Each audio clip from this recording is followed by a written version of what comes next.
Hello and welcome back to Wage Gaming 720, and today we are going to be doing a Captain Marvel review. I thought I would do this considering I saw the film, came out recently, and I thought, well, I'm free this weekend. I have no other video ideas, so might as well do this. So yeah, we're going to talk about a few key aspects, just go over the film in general and stuff, just point out a few things. I'm going to try not to go into too much spoilers, but what am I kidding? I'm going to go into spoilers. If you don't want to hear spoilers for the film, don't watch. And in the background is some trailers, all the trailers for the movie. I just took it off YouTube, so they'll I can already see the watermark in the bottom right corner for the video I took it off, so I hope they don't mind. They probably will, but whatever. So, let's start with Captain Marvel, Brie Larson, specifically. She was getting a lot of hate before the film came out, just because she didn't seem like a very likable person, and everyone's like, oh, she's not going to be a good Captain Marvel, or she's going to ruin Marvel itself. And she isn't bad. I like her in this movie.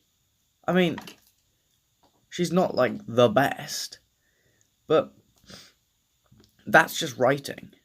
And her personality is literally perfect for Captain Marvel, so Marvel did a good job casting with this one. So, yeah. Just stop with the Brie Larson hate. I mean, it's really unnecessary. Anyway, moving on. So yeah, like I said, Captain Marvel was actually, she was a pretty interesting character. She wasn't perfect, like I said. The writing wasn't great, and so that didn't help. But I think she has potential for the MCU. I mean, look at Captain America.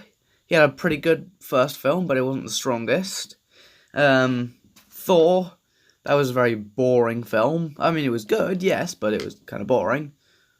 The Hulk, he hasn't had another movie, so yeah, I mean, he's been in big roles in other films, but he's never had his own movie since then.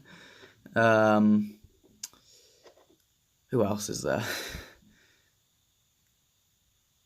Is there anyone else? There was Iron Man, but he actually had a really good intro, first movie, except for like the third act. That was weird. It wasn't weird. It was, just not the best part about the movie. So yeah, I mean, strongest movies are never usually the first ones. I mean, look at Ant-Man, for example. Ant-Man's first film, or his second film. None of them really. No, those two didn't shine out that much. Anyway. So yeah, that's that character.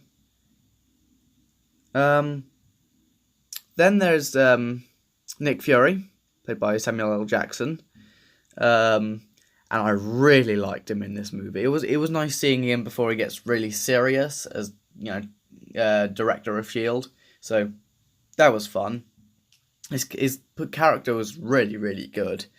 I actually loved watching him on screen. And then there was Goose the Cat, which is by far my favourite part about this whole film. I mean, gotta give it to the cat. I mean, that was amazing. Spoiler alert, when Goose just ate the Tesseract. That was hilarious. I mean, I actually laughed out loud at that point. And then Nick Fury's reaction to it was amazing.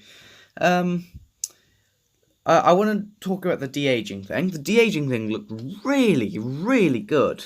Like, I mean, I know it looked really, really good in the trailers and the pictures and the promo art and everything, but yeah, I got to give it to the visual effects team. It was really good, especially as well with Agent Coulson.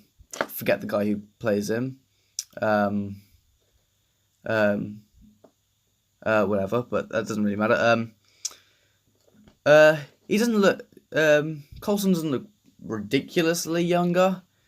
but you can tell he's got like less lines on his face. If you put you don't notice it when you watch the film, but when you compare two pictures from him from like the Avengers film and him from this movie, you can tell he looks younger. His hair is different, everything. So yeah, I mean, he didn't really play a huge role in this film. I wanted him to be in it more, but I can see why.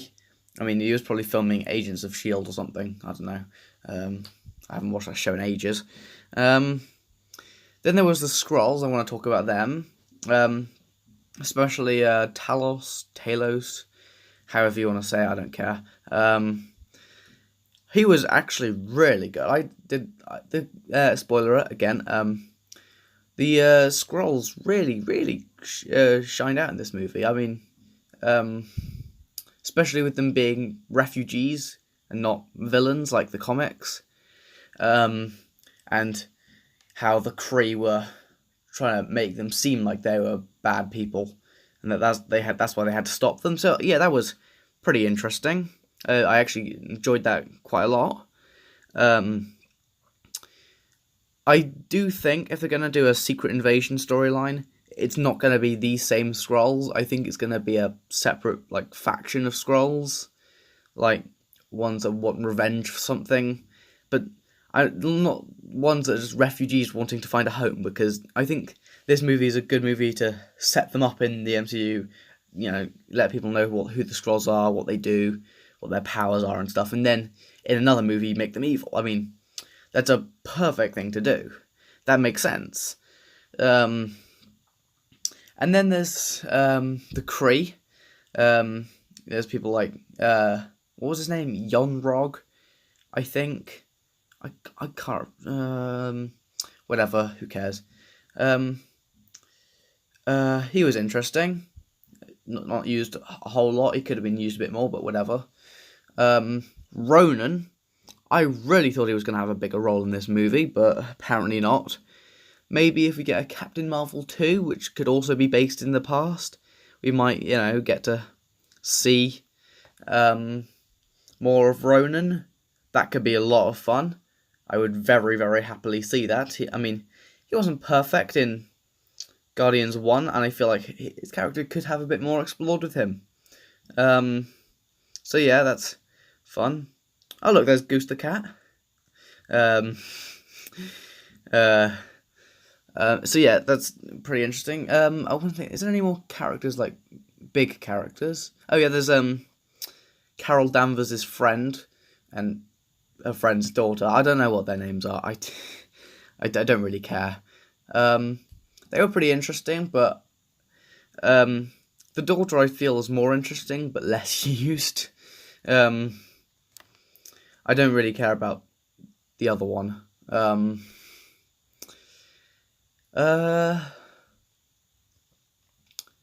don't know.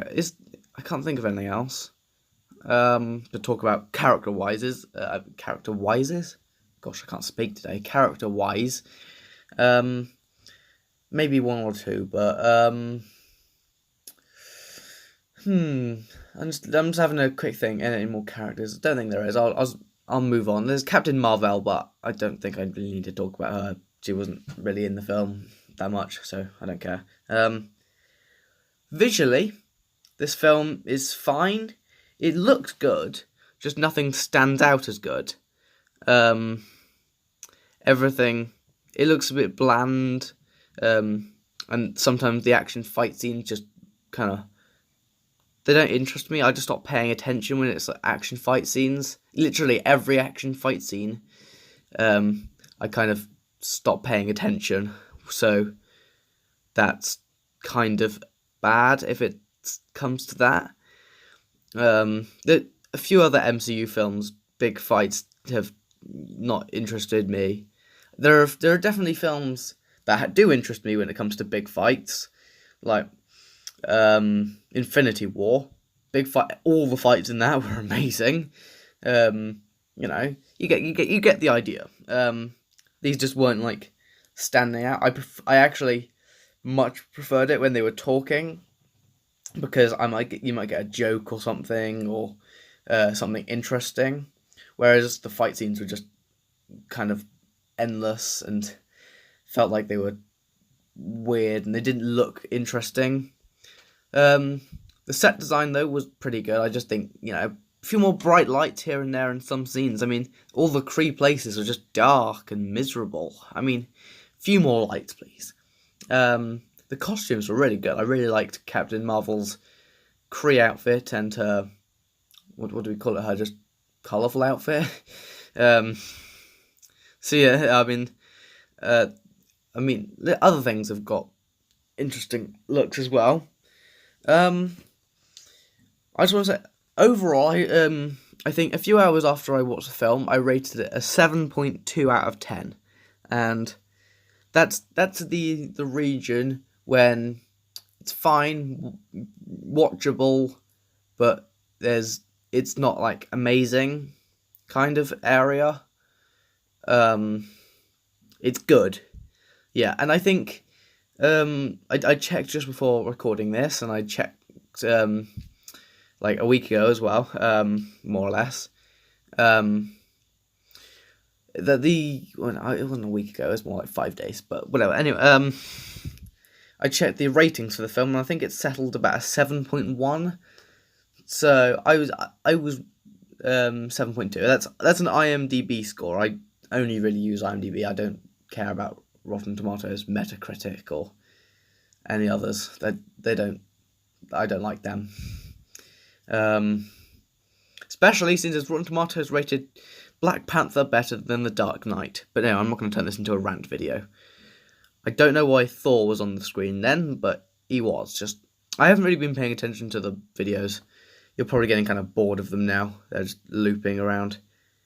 Anyway, don't know if there's anything else at this point. I feel that there is a lot of potential for Captain Marvel in the MCU. I don't want her to take over Endgame. I don't want her to suddenly come in and, oh yeah, I can defeat Thanos and just, defeat Thanos. I mean, that's like a 20-minute film. Although the Russos did say that they're only going to show 20 minutes of the first 20 minutes of the movie in the trailer, so whatever. Anyway, so yeah, it's definitely worth the watch. I mean, it has problems, but still, I mean, it's a good film. Yeah, it's watchable. So yeah, thanks for watching. Please comment, like, and subscribe, and I'll see you all soon.